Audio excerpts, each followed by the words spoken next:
1년 내내 짓눌렀던 리튬 가격 하락이 드디어 내년에는 좀 안정화되지 않을까 보고 있는데, 전액 관련된 업체도 커질 수밖에 없는 게 당장 중국 전액 사용 금지가 떨어졌습니다. 1등이 압도적으로 엔캠이고요, 동아기업이라는 회사가 있고요, 솔브레인 홀딩스가 있고요, 그다음에 덕산 테코피아, 이렇게 네 가지가 있는데 엔캠보다 쪽이 더 수혜를 볼 수도 있지 않을까.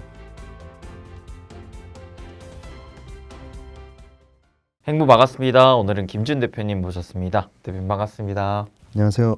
네. 대표님, 근데 최근에 2차 전지 관련된 이슈 중에서 이제 FEOC 요 세부 지침이 나온 것으로 알고 있는데, 요게 좀 주가에 은근히 영향을 미치는 것 같더라고요. 그래서 요거에 대해서 대표님께서 어떠한 지침이었는지와 이에 따른 수혜주는 무엇인지 한번 정리해 주실 수 있을까요? 네, 맞습니다.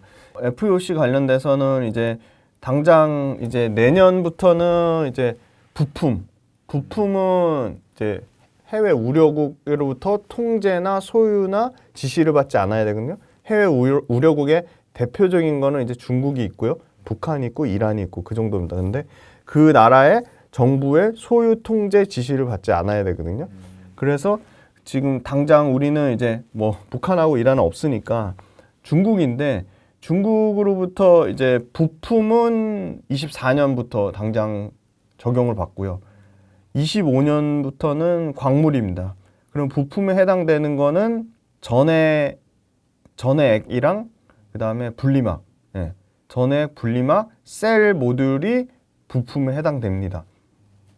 그래서 이 FEOC, 아까 말씀드린 중국 정부의 통제 지시 소유를 받으면 보조금에서 당장 제외가 되는 거죠. 그리고 25년도부터는 광물인데, 광물에 뭐가 포함되냐면 양극재, 음극재가 포함됩니다. 그래서 25년도부터는 리튬이나 양극할 물질, 음극할 물질을 중국 정부의 소유 통제 지시에 있는 기업으로부터 조달받으면 못 받는 거죠. 보조금을 금지를 받는 거죠. 당장 보조금 하나라도 해당이 되면 3,750불을 못 받습니다. 그래서 결론은 이거를 그러면 기업들이 예상을 못했냐? 그건 전혀 아닌 것 같습니다. 그래서 아마 지분을 살 건데, 거린메이라든지 화요 코발트가 만약에 뻗팅긴다, 그러면 그거는 좀 큰 이슈가 되지 않을까.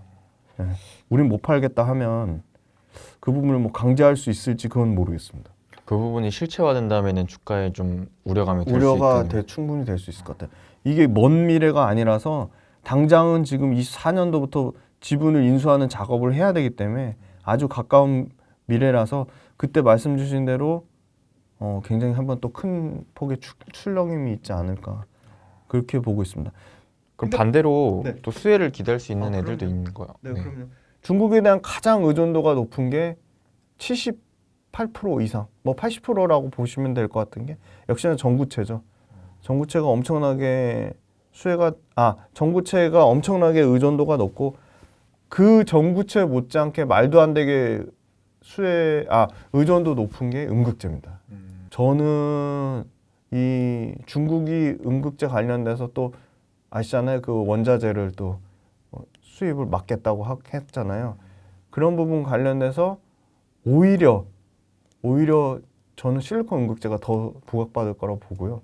실리콘 음극재 상용화가 더 빠르게 될 거라고 보고 있고, 그래서 실리콘 음극재 관련돼서 마침 또 대주전자재료가 SK온이랑 또 계약을 맺었고요.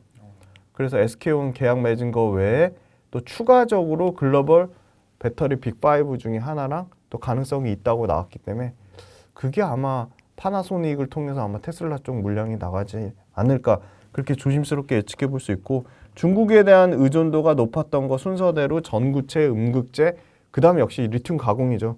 거의 80% 이상 리튬 가공하는데, 드디어 우리의 포스코가 상업 생산 시작했거든요. 아, 그래요? 필바라 리튬 솔루션이 드디어 상업 생산 시작했습니다. 그래서 아마 진짜 빠르면 내년 하반기에 리튬 매출이 나올 것 같아요. 그리고 요새 주가가 말해주더라고요. 일단 아까 말씀드린 음극재 쪽 주가가 오히려 최근 한 달 동안 보면 양극재보다 당연히 주가 훨씬 좋고요. 그 다음에 음극재보다 더 주가 좋은 거는 전해액입니다.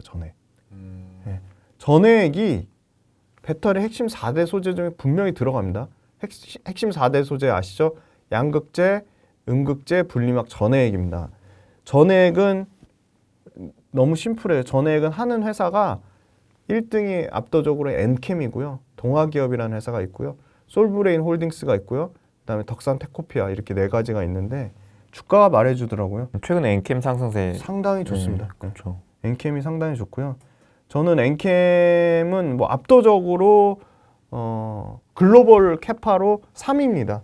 엔캠을 그 윗단에 있는 회사가 뭐 중국의 캡캠이라는 회사가 있고 중국 회사가 두 개가 1, 2등인데 이 중국 관련된 부분에 미국에서의 점유율이 아까 말씀드린 CATL이 미국에 진출해서 미국 공장을 짓고 CATL이 100% 포드의 기술 이전하고 100% 테슬라의 기술 이전하더라도 중국 전해액을 쓰면 안 되거든요. 중국 분리막을 쓰면 안 되거든요. 그래서 굉장히 저는 이 전해액 관련된 업체도 커질 수밖에 없는 게 전해액은 24년도부터 당장 이제 적용이 되는 거죠. 전해질은. 그래서 24년도부터 북미 배터리 공장에 당장 중국 전해 사용 금지가 떨어졌습니다. 그래서 당연히 엔캠 그다음에 동아기업 솔브레인 홀딩스가 그리고 뭐 덕산 테코피아까지 수혜를 받을 건데 이 전해액이 재밌어요. 두 가지인데요. 전해액은 재고를 쌓을 수가 없어요. 전해액은 3개월 쓰면은 수명이 폐기해야 되는 거예요. 그래서 이 양극재, 음극재처럼 재고를 쌓아놓을 수가 없어요. 그리고 전해액 같은 경우는 무조건 운반 배송할 때 특수 용기에 저장해서 보내야 됩니다. 그래서 특수 용기가 굉장히 비싸요. 또 그래서 그렇게 엔캠이 돈이 많아서가 아니라 이 3개월이라는 특수성 때문에 무조건 엔캠은 엄청나게 소위 말하는 그 외부에서 차입하고 엔캠도 사실은 뭐 여러 가지 대표이사가 뭐 최대 주주 지분 뭐 매각하고 그런 이슈가 있음에도 불구하고 가장 공격적으로 했기 때문에 엔캠이 수혜를 받은 거예요. 엔캠은 유럽에도 공장을 갖고 있고 중국에도 갖고 있고 미국에도 갖고 있고 다 갖고 있어요. 우리나라에 당연히 있고요. 근데 이제 엔캠이 그걸 안 거죠. 특수 저장 용기에 보관하는 저장 용기도 비싸고 그러면 중요한 거는 당장 배터리 셀 있는 공장 옆에 최대한 현지화 로컬라이제이션 해야겠다 생각해서 엔캠이 엄청나게 공장을 지은 거고 그게 이제 막 수혜를 받을 거라고 보고 있고요. 그래서 엔캠이 대략 43만 톤이니까 3위인데 중국 전해액 못 쓴다고 하면 가장 수혜를 받는 거는 저는 엔캠이 받을 거라고 보고 있고요. 두 번째 기업이 동아기업인데 동아기업은 25년까지 캐파가 계속 늘어나요. 동아기업도 2등 국내로는 2등인데 동아기업이 자회사 동아 일렉트로라이트를 통해서 2025년까지 연간 15만 톤을 하겠다고 했는데 그중에 미국의 테네시주에 하는 게 절반 넘어요. 9만 톤. 8만 6천 톤에서 9만 톤까지 이것도 최근에 동아 일렉트로라이트 전해액 공장 증설 결정이 나왔거든요. 그리고 어떻게 보면 가장 제일 후발주자인 덕산 그 그룹의 덕산 테코피아 여기도 우리도 하겠다 그래서 25년까지 6만 톤까지 2025년에 6만 톤 생산 능력을 캐파를 늘리겠다고 했거든요. 그러면 주가가 말해주더라고요. 전해액 관련된 기업들이 최근에 양극재, 음극재, 뭐 분리막보다 훨씬 좋거든요. 그래서 이거는 당장 수혜를 받을 거라고 보고 있고요. 근데 그 중에 저는 어떻게 보면 엔캠이 제일 수혜 강도는 높은데 엔캠은 아직 그 최대 주주의 오버행 지분 그 매각하는 이슈가 아직 남아 있거든요. 그래서 뭔가 껄끄럽고 오히려 그 동아기업 자회사로 있는 동아 일렉트로라이트 그다음에 솔브레인 모회사인 솔브레인 홀딩스가 어떻게 보면 엔캠보다 더 그 안정성이나 주가 측면으로 더 부각받을 수 있는 거는 뭐냐면요. 솔브레인 기업은 그거 있잖아요. 식각, 이 웨이퍼 표면 닦는 거. 네. 그거가 기본적으로 반도체 업황을 안정적인 캐시카우로 깔고 가는데 전해액이란 신성장 동력에 얹혀진 거죠. 그러니까 솔브레인이 100% 2차 전지만 하는 게 아니라 반도체라는 또 강력한 모멘텀을 또 갖고 있는 거죠. 그리고 동아기업은 동아마루라는 건자재 쪽, 무슨 건설 뭐 나쁜데 그렇게 얘기하는데, 그렇게 건설 나쁘다고 얘기하기에는 동아마루도 실적이 바닥을 좀 찍은 것 같아요. 여기서 동아마루가 뭐 실적이 더 나빠질까? 그거는 조금 아니라고 보는 게, 그 증권사에서 잡아놓은 추정치 보면 작년 재작년에 바닥 찍었는데 이거보다 더 나빠질까? 그래서 작년 재작년에 이 건자재 쪽 실적 추정치가 드디어 이제 업사이드가 나오더라고요. 그러면 매출 포지션이 건자재 비중은 계속 줄어들고 전해액 비중은 계속 올라갈 건데, 그래도 안정적인 캐시카우를 갖고 있다. 그래서 어떻게 보면 엔캠보다 동아기업이나 솔브레인 쪽이 더 수혜를 볼 수도 있지 않을까. 근데 동아기업, 솔브레인 두 개를 비교해 보면 역시나 또 반도체는 또 강력한 업황을 있는 솔브레인이 좀 계속 주목을 받지 않을까. 사실 솔브레인은 밸류가 동아기업이나 엔캠처럼 그렇게 비싸진 않거든요. 반도체의 밸류를 받고 있어서 재미나요. 솔브레인 홀딩스는 해외 공장 포지션이 크고요. 솔브레인은 전액 말씀드리는 겁니다. 이 시가격 쪽 말고요. 솔브레인은 국내 공장, 솔브레인 홀딩스는 해외 공장. 그러니까 최대 수혜는 솔브레인 홀딩스가 받겠죠. 해외 공장 쪽이니까.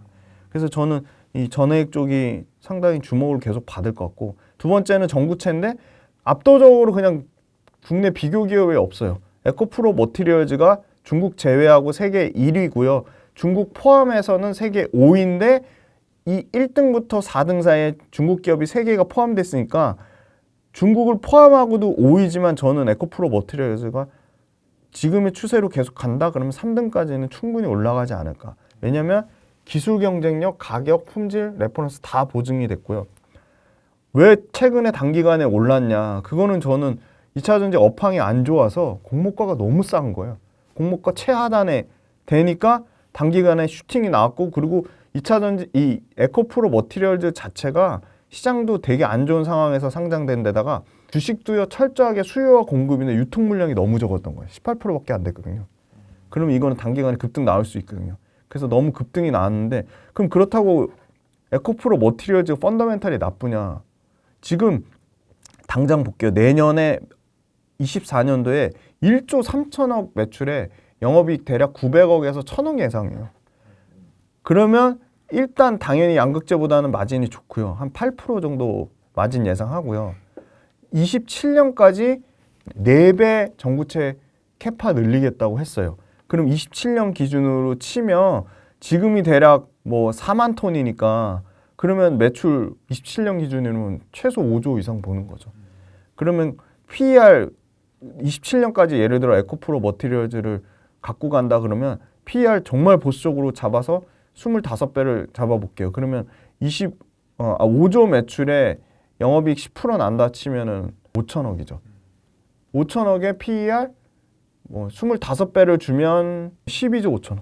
이 정도 밸류를 받을 수 있다는 거죠. 근데 지금 단기간에 거의 10조까지 땡겼잖아요. 그러니까 또 과도하게 오른 거죠. 그러면 그럼 중국은 어떠냐? 예, 중국은 거린매가 대략 24년 말까지 뭐 50만 톤, 화유 코발트가 30만 톤. 그러면 중국 말고 중국 외 지역은 어디? 일본의 스미토모 메탈 마이닝하고 바스프토다거든요. 근데 스미토모 메탈 마이닝, 바스프토다 다 역시 굉장히 보수적이에요. 그래서 중국 제외하고는 압도적으로 에코프로 머티리얼즈가 최대 수혜를 받을 건데, 딱 하나 우려하는 거는 에코프로 그룹에만 납품에 대한 의존도가 너무 높지 않냐, 그거거든요. 근데 저는 에코프로 머티리얼즈가 가격 경쟁력도 있고 품질도 좋고 레퍼런스도 있고 중국을 제외하고 세계 5위인데 포스코 퓨처엠이나 LG화학 입장에서 전구체 내재화가 안 돼 있잖아요.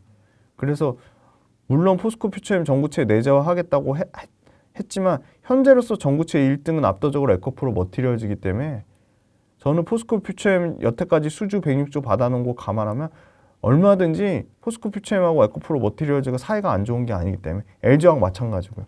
저는 에코프로 머티리얼즈도 밝혔어요. 우리 에코프로 그룹사 물량 쳐내기에도 바쁘지만 30% 정도는 충분히 외부에 조달할 수 있다고 밝혔거든요. 그래서 저는 그거는 너무 과도한 우려라고 보고 있어서 2027년까지 5조 매출 가는 그림이기 때문에 단기간에 급등한 것 때문에 너무 주가가 부담스러워서 그렇지 이 FEOC에 저는 에코프로 머티리얼즈가 최대 수혜주로 주목받을 가능성은 충분히 있다고 보고 있습니다. 그러니까 한 가지 아쉬운 거는 단기적으로 좀 많이 올랐다라는 너무 거네요. 오버슈팅이 나왔죠. 3배 가까이 올랐더라고요. 그러면 이제 오히려 조정을 좀 기대해 볼 수가 있는 종목이겠네요. 그렇죠. 충분히 조정은 나올 수 있는데 조정 나오면 그게 굉장히 좋은 FEOC 수혜주를 충분히 기대해 볼 수가 있고 펀더멘탈이 에코프로 머티리얼즈는 에코프로 BM 못지않게 탄탄한 회사라고 보고 있습니다. 대표님 그러면 이제 벌써 내년을 또 준비해야 되는 시기인데 네네. 내년에 2차 전지에 한해서 특별히 주목해 볼 만한 호재나 악재가 있을까요? 제일 가장 1년 내내 짓눌렀던 리튬 가격 하락이 네. 드디어 내년에는 좀 안정화되지 않을까 보고 있는데 그건 제 견해는 아니고 이 두 가지인데요. 가장 첫 번째가 리튬의 생산 원가가 킬로그램당 20불인데 과연 리튬 업체들이 이제 여기서 역마진 여기서 10% 이상 더 15% 이상 더 빠지면 역마진이거든요. 그래서 이 정도 가격은 베이스 가격이라고 보는 거죠. 왜냐면 리튬 가격 업체들이 한테는 이게 진짜 그 회사의 생존에 걸린 문제인데 역마진을 나면서까지 할까? 그건 아니라고 보고 있고요. 그리고 상대적으로 여유가 있는 리튬 그 업체들 입장에서는 이게 과점 사업이거든요. 그러니까 그만큼 공급 업체가 많지 않다는 거죠. 아, 그러면 리튬 업체 입장에서는 이럴 때 사재기로 싸게 사가지고 내년에 가격이 반등 나올 거를 보고 충분히 리튬 업체들이 손익분기점을 감안해서 여기서 더 이상 리튬 가격이 20% 안짝으로 제한적으로 떨어지면 리튬 업체들이 탐욕을 부릴 수 있는 구간인 거죠. 왜냐? 사재기 하는 순간 20% 30% 마진 더 붙여서 팔 수 있으니까. 최바닥 찍었으니까. 그거를요. 글로벌 1등 리튬 업체인 앨범알이 올해 조금 힘들었지만 내년에 문제 없다. 내년에 2분기에 우리 영업이 정상화될 거다. 밝혔어요. 앨범알이. 내년 2분기. 예. 근데 앨범알 플러스 칠레의 2등 업체 SQM도 내년 2분기쯤이면 정상화될 가능성이 있다. 우리 수익성 돌아올 거다. 그렇게 밝힌 부분이 있어서 리튬 1등 업체인 앨범알 밝힌 건 저는 굉장히 신뢰성 높다고 보고 있고요. 그리고 아까 말씀드린 리튬 업체들이 과연 역마진을 계속 떠안으면서 공급을 엄청나게 늘릴까? 그거는 굉장히 가능성이 낮다고 보고 있습니다.